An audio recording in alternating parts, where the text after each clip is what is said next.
บัดนี้ภูงขาทั้งหลายวันนี้ก็ว่ามือสันวันนี้ก็ว่าวันดี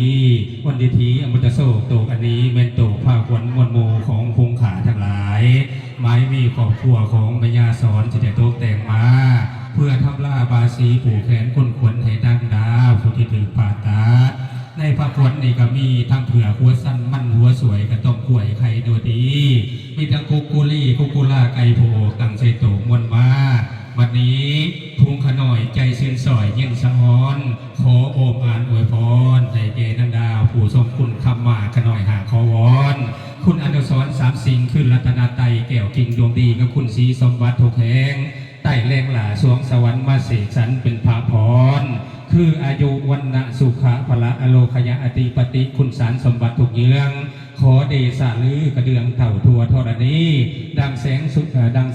สุรีส่องสว่างโลกหายถูกโศกเผยไพ่อยู่สวัสดีไสยตูผวังไสยมั่งคลังขอให้มาเป็นไสมงคล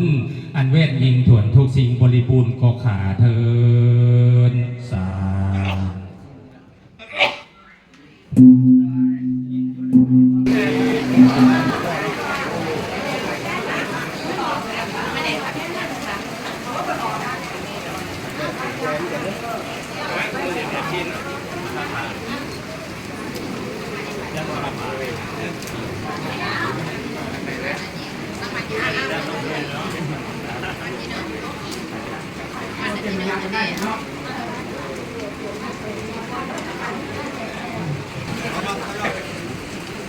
เสียงสาม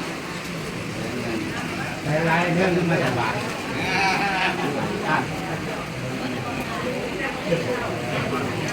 ตอนนี้กำลังผูกคอต่อแขนเนาะขนมนิดหนึ่งก็เป็นผูกแขนเลยมันไม่สุกอยู่อาณิกายอยู่อาญาคุรีวัดใหญ่ตลอดทางในการ130,000 กีบในการพญาสุวัสดีมาจากนครหลวงยังจัดนครบาลเท่าไปแล้วคือว่าเป็นยักษ์ดีผู้หนึ่งสวยเรือสังคมบานเท่าในการเป็นมาต่อยอดทางในการ1,000 บาทเนาะสาธุ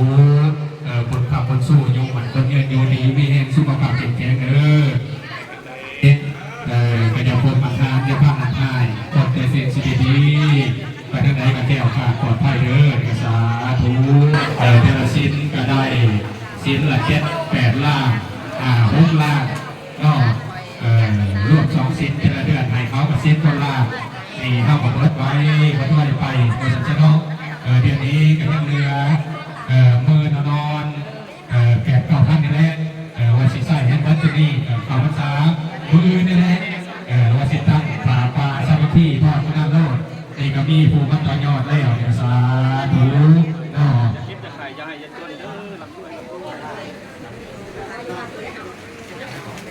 ในการสมณีนอดวัดป่าเนาะต่อยอดทางในการ100,000 กีบเนาะสาธุและก็มีล้านทุกบุญ